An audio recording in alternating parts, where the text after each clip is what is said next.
நம்பகமான விஷயங்களை தொடர்ந்து உரையாடி வருகிற நியூஸ் ஃபோக்கஸ் தமிழ் சேனலை சப்ஸ்கிரைப் பண்ணுங்க, தொடர்ந்து ஆதரவு தாருங்கள்.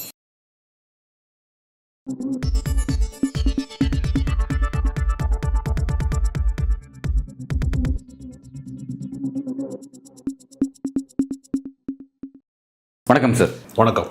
மீண்டும் தமிழக ஆளுநர் ஆர் என் ரவி அப்படின்ற மாதிரி இந்த சட்டமன்றத்தை விட்டு வெளியிட செஞ்சதுக்கப்புறம் அமைதியாக இருந்தார் அப்படிங்கிறத பார்த்தோம்.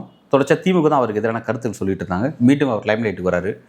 ஸ்டாலின் ஒரு ஆணவ போக்கு பின்பற்றுறாரு, இது அவருக்கு அழகில்லை அப்படிங்கிறத குறிப்பிட்றாரு. தேசிய கீதத்தை, பாரதத்தை, அரசியலமைப்பெல்லாம் அவர் மதிக்காத ஒரு முதல்வராக இருக்கார் அப்படிங்கிற மாதிரிலாம் தன்னோட கண்டனத்தை பதிவு பண்ணுறாரு. எப்படி பார்க்குறீங்க? இந்தியா முழுக்க சனாதன சக்திகள் வெற்றி பெற முடிகிற போது தமிழ்நாட்டிலே ஒரு சிறு புல் கூட முளைக்காத ஒரு பூமியாக அவர்கள் பார்க்கிறார்கள். தங்கள் கருத்துக்களை உரையாடுவதற்கு கூட அனுமதிக்காத ஒரு நிலமாக தமிழ்நாடு இருக்கிறது என்கிற அதிருப்தியிலே, கோபத்திலே அதை ஏற்காதவர்களே ஆணவக்காரர்கள் என்கிறார்கள். அவர்கள் என்னென்னமோ சொல்லி பார்க்குறாங்க, இந்து தர்மம்ங்கிறாங்க, என்னென்னமோ சொல்லி பார்க்குறாங்க.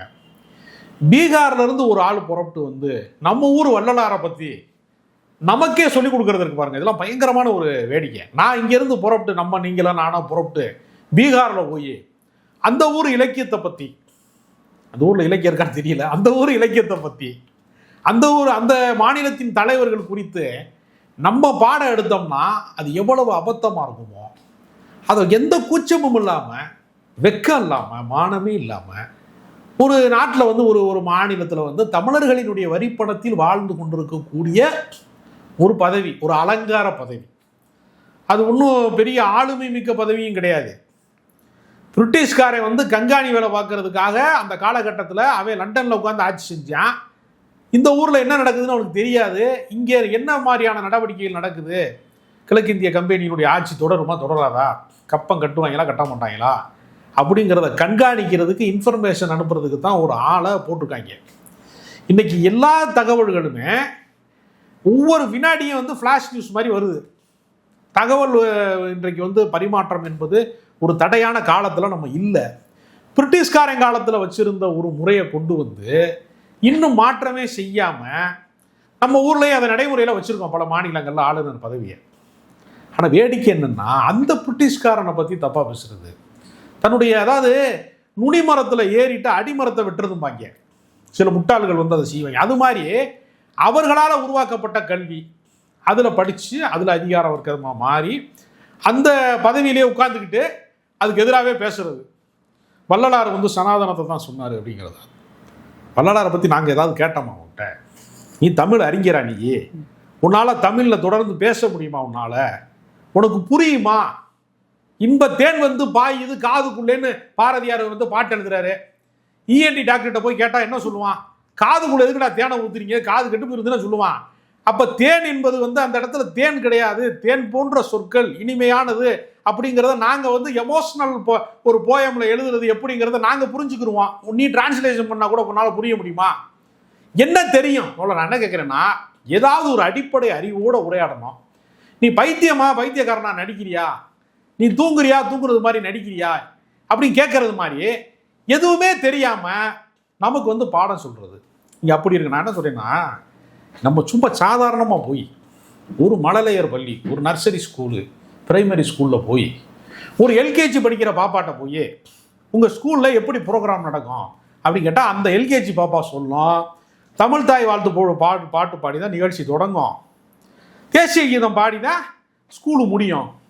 ஒரு எல்கேஜி பாப்பாவுக்கு தெரிகிற அளவுக்கு கூட விவரம் தெரியாத ஒரு ஆளை கூட்டிகிட்டு ஆளுநர்னு வச்சு ஐபிஎஸ் படித்தவங்க பூரா அறிவில்லாமல் இருப்பாங்கங்கிற மாதிரி ஒரு இமேஜை கிரியேட் பண்ணிவிட்டாங்க பாஜகவில். அண்ணாமலையும் விவரமே தெரியல. ஆளாளுக்கு என்ன செய்கிறாங்கன்னா, எந்த விதமான அர்த்தமுமே இல்லாமல் பைத்தியக்கார ஆஸ்பத்திரியில் பேசுகிறது மாதிரி பேசிட்டு, அவன் அரசியல் சாசனத்தின்படி நாங்கள் பதவி ஏற்றிருக்கோம், நாங்கள் ஆளுநராக இருக்கேன். ஆனால் ஆளுநர் அரசியல் பேசலாமா? பேசுறது முறையா? நான் என்ன கேட்குறேன், இதுக்கு முன்னாடி ஒரு ஆளுநர் இருந்தார். எங்கேயெல்லாம் பெண்கள் குடிக்கிறாங்களோ, அங்கே குச்சி கட்டி இருக்கிறாங்களோ, அங்கேயெல்லாம் ஓலையை விலைக்கு ஒருத்தர் பார்த்தார்ல.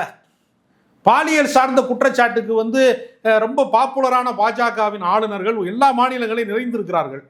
அதில் ஒருத்தர் இருந்தார், பன்வாரிலால் புரோஹித். அவர் சொன்னாரா தேசிய கீதத்தை முதல்ல பாடணும், எங்களுக்கு தெரியும்யா எதை முதல்ல போடணும் எதை கடைசியாக போடணும், அப்படின்னு எங்களுக்கு தெரியும். நாங்கள் ஜட்டி போட்டு தான் பேண்ட்டு போடுவோம். நீ பேண்ட்டு போட்டு அதுக்கு மேலே ஜட்டி போட்டுனா நாங்கள் எப்படி போடுவோம்? அதுக்கு பேர் என்ன அப்படின்னு ஒரு கேள்வி இருக்குல்ல. அதையெல்லாம் எங்களுக்கு சொல்லிக் கொடுக்குறது என்ன செய்கிறது? சனாதனம் தான் சிறந்தது அப்படிங்கிறது. சனாதனம்னா என்ன? முதல்ல அழியாதது. அழியாததுன்னா என்ன? நைட்டு வச்ச குழம்பு காலையில் கெட்டு போயிடுது, சால்னா கெட்டு போயிடுது. அழியாதது இந்த உலகத்தில் என்ன இருக்குது? ஏதாவது ஒன்று இருக்குது அழியாதது. அழியாதது உன்னுடைய மூட நம்பிக்கைன்னு நீ நினைக்கிற.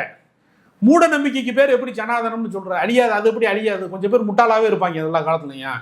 அவங்கள நாங்கள் ஏமாற்றி பொழைச்சிக்கிடுவோம் அப்படின்னு சொல்கிறத ஒரு தத்துவம் நீங்கள் சொன்னால், எங்கள் தலைவர்கள் நூற்றாண்டு காலமாக, ஒரு 75 ஆண்டு காலம் ஆகிவிட்டது திமுக தொடங்கி, 52 ஆண்டு காலம் ஆகிவிட்டது அதிமுக. நாங்கள் பங்காளி சண்டையில் அதிமுக திமுக மாறி மாறி சண்டை போடலாம். ரெண்டுக்கும் கருத்து ஒன்று தான்.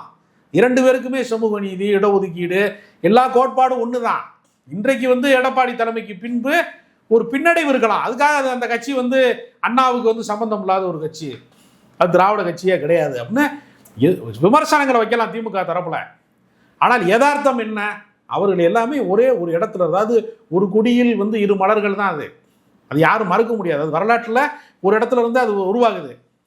இவர் என்ன நினைக்கிறாருன்னா, நம்ம திடீர்னு ஆளுநராக வந்துட்டோம்னா, எப்படி வடநாட்டில் ஜெய் ஸ்ரீராம்னு சொன்னால் உணர்ச்சி போட்டு ஓட்டு போடுறாங்களோ, ஓட்டு போட்டு அங்கே சோத்துக்கு வழி இல்லாமல் இங்கே கிளம்பி இங்கே பாலத்துக்கு அடியில் இங்கே படுத்து கிடக்குறாங்களோ, இங்கே வேலை வெட்டி இல்லாமல் இங்கே கிடக்கு, அது மாதிரி முட்டாள்களை அரசியல் அறியாமை மிக்கவர்களை இந்த மண்ணில் தேடுற வேலையை செஞ்சுக்கிட்டே இருக்கிறாங்க. அது நடைமுறைக்கு வர மறுக்கிறது. இதுதான் இவங்க பிரச்சனை. Right, okay sir. ஆளுநருடைய அரசியல் என்ன, அவர் எதனால் இப்படி ஒரு விஷயத்தை பின்பற்றிட்டு இருக்காரு அப்படிங்கிறத பற்றி நீங்கள் விரிவாக சொன்னீங்க சார். உங்களோட விரிவான உரையாடலுக்கு மிக்க நன்றி.